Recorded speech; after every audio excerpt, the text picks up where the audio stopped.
안녕하세요.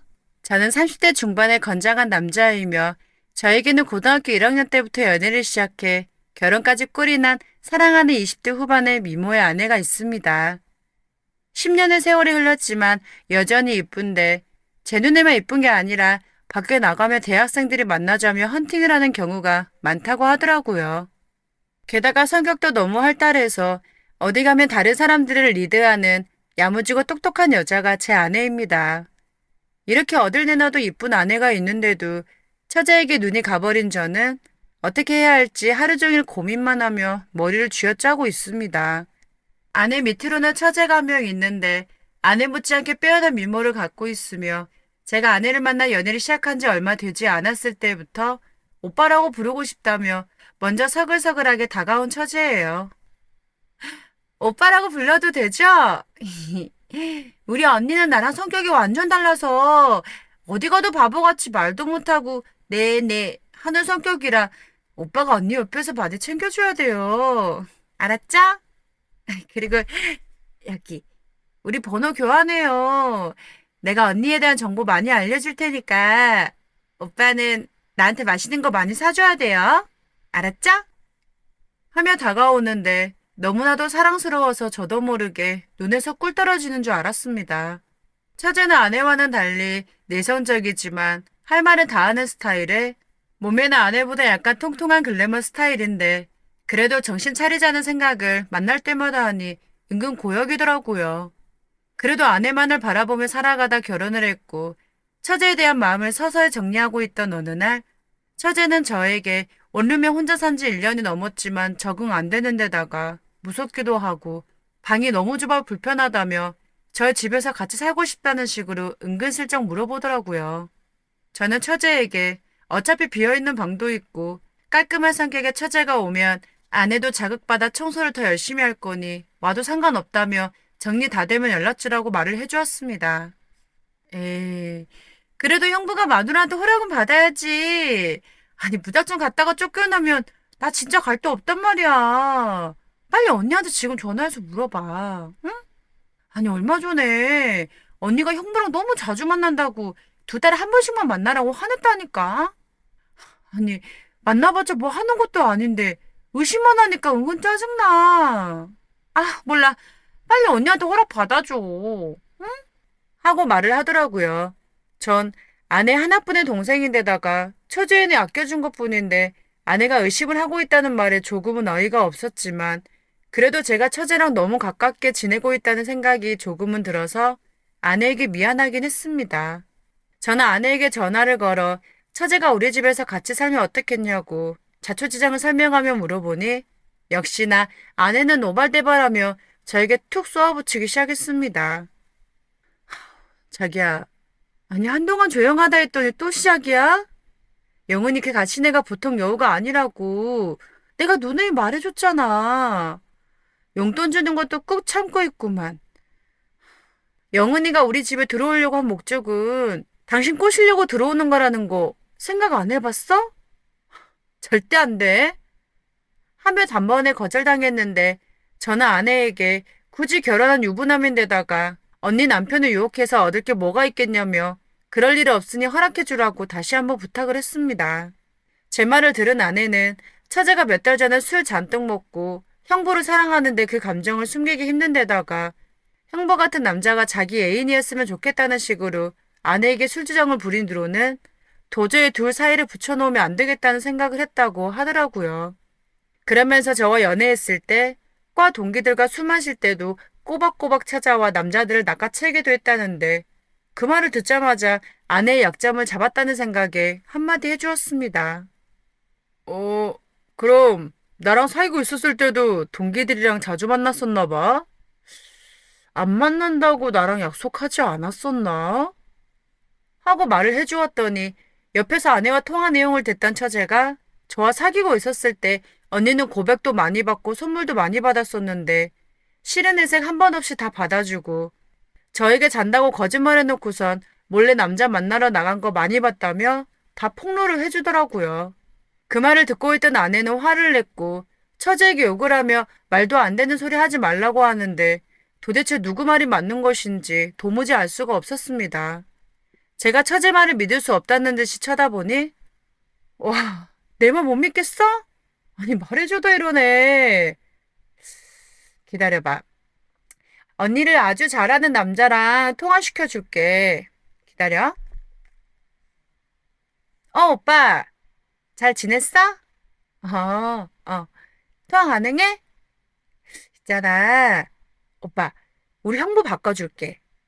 아니, 언니랑 놀았던 거 다 이야기해줘봐. 오빠를 나한테서 뺏어간 게 우리 언니잖아. 근데 우리 형부가 믿질 않네? 하고 말을 하며 아내와 통화하고 있던 제 핸드폰을 빼서 종료 버튼을 눌러버리고 보낸 전화를 저에게 건네주었습니다. 건네받은 전화 속의 남자는 점잖은 목소리로 사실대로 다 말하겠다며 처제와 사귀고 있었을 때 아내가 끼어들어 유혹하는 바람에 본인이 넘어가 버렸고 그래서 처제와 헤어졌다고 말을 하는 겁니다. 그러면서 저에게 아내가 남자를 무지하게 밝히는 여자라고 말을 해주며 형님을 사귀는 중에도 아마 많은 남자를 사귀었을 겁니다. 제가 드릴 수 있는 이야기는 여기까지예요. 제가 지금 일하는 중이라 끊겠습니다. 더 궁금한 거 있으시면 영희 통해서 연락 주십시오. 하고 끊어버리는데 저는 황당하고 어이없는 이 상황에 어안이 벙벙하여 말을 못하고 있으니 처제는 본인 말을 왜 의심하냐며 당당하게 말을 해주더군요. 아무리 처제에게 조금 흔들리긴 했어도 꾹 참아가며 아내만 바라보고 결혼한 건데 아내는 저 몰래 이 남자 저 남자 만나며 다녔다는 것 자체가 너무나도 화가 났습니다. 어찌됐든 오늘은 처제와 같이 집에 가긴 글렀다는 생각에 술이나 한잔하자고 말을 냈고 처제는 오늘 술을 많이 마실 것 같으니 호텔방 하나만 잡아주라고 말을 하더군요. 저는 아무리 그래도 호텔은 원룸보다 더 이상한 사람들이 많은 곳이라 혼자 자기 무서울 텐데 어떻게 잘 거냐고 물어보니 저보고 같이 있어주라며 알쏭달쏭한 말로 사람 헷갈리게 만들기 시작했습니다. 아무리 친한 처제와 형부 사이여도 호텔에서 같이 있어달라는 말은 하지 않잖아요. 우선은 호텔은 이따 가서 잡아줄 테니 술이나 마시자고 말을 하였고 근처 술집에서 술을 한 잔 두 잔 마셔가며 이야기를 나누는데 처제와 술을 마시고 있긴 해도 아내 생각 때문에 아무리 마셔도 취하지 않더군요. 반대로 처제는 술이 약한 편이라 몇 잔 먹지도 않았는데 30분도 안 돼서 그 자리에서 픽 쓰러져 버리고 말았고 저는 처제를 얻고 호텔로 갈 순 없어서 대리를 불러 저희 집으로 갔습니다. 처제를 들쳐업고 집으로 들어가니 아내는 처제를 데리고 도대체 무슨 짓을 했길래 애가 이렇게 만취가 된 데다가 들쳐업고 올 정도냐며 저를 이상한 눈빛으로 쳐다보았습니다. 아우 진짜 의심 좀 그만해라. 어? 이것도 병이다 병. 넌 몇 년째 이러는 거 지겹지도 않냐? 어? 아니 사람이 참는 것도 한계가 있지.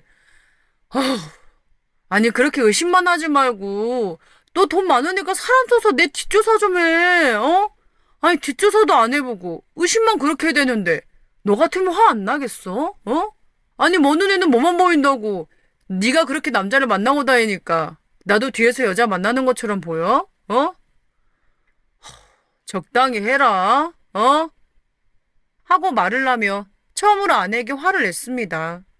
그러면서 처제와 오늘 있었던 일을 있는 그대로 다 말해줬더니 아내는 의심해서 미안하다고 말을 하였고 다시 한번 처제에 대해 말을 해주며 따로 만나는 거 자제하라고 말을 하는데 아까 그 남자와 통화한 뒤로는 아내에 대한 생각이 조금씩 바뀌기 시작했습니다. 밤새도록 아내는 연애할 때 여러 명의 남자를 만나고 있고 지금도 저 몰래 바람피고 있을 수도 있다는 생각에 아니 굳이 처제랑 아무 일도 없는데 의심받을 바엔 확 저질러버리고 의심받는 게 낫지 않을까? 라는 생각을 해버리고 말았습니다. 처제는 아침이 돼야 출근을 해야 한다며 일찍 일어났고 저 역시 출근길에 데려다 주겠다며 차를 타고 가는데 처제는 저에게 귀엽게 애교를 부리며 툴툴 대더군요.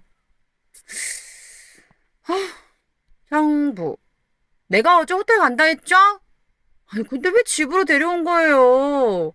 오랜만에 푹 쉬고 싶었는데 진짜 너무한다. 이제 형부도 언니랑 같은 편이다 이거죠? 내 편은 하나도 없어 하나도. 오늘 호텔 안 잡아주면 나 이제 형부랑 따로 안 만나고 밥도 안 먹고 놀러도 안 다닐 거야. 하고 말하는데 너무 귀엽더군요.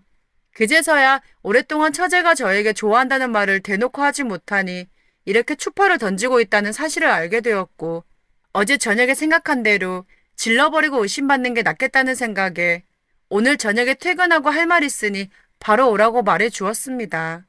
그날은 평소와는 다르게 시간이 너무 빨리 갔고 호텔 앞에서 만난 처제는 너무나도 이뻐 보여 저도 모르게 두근거리기 시작했습니다. 처제의 손을 잡고 호텔 객실로 바로 들어갔는데 처제는 제 행동에 약간 흠칫하더니 이내 제 손을 더 꼭 잡아주더군요. 그렇게 들어간 호텔 객실에서 저와 처제는 금단의 산을 뜨겁게 넘어가 버리고 말았고, 역시나 처제는 그동안 저를 오랫동안 좋아했다며 사랑을 속삭여 주었습니다. 위험한 사랑은 지금도 지속되고 있는 중이지만 아내에게 대놓고 처제와 만나는 건 전보다 많이 자제해서인지 아내는 저에게 전처럼 잔소리를 하지 않더군요. 차라리 오래전부터 대놓고 당당하게 만나 의심받을 바엔 이렇게 몰래 만나 사랑을 나눌 것을 왜 이리 오래 돌아온 건지. 아내는 이런 제 행동에 이제 의심하지 않겠다며 처제와 같이 살 것을 먼저 권유해 주어 현재는 같이 살고 있는 중인데 언젠가는 집에서 아내 없을 때 무슨 일이 벌어질 것 같아요.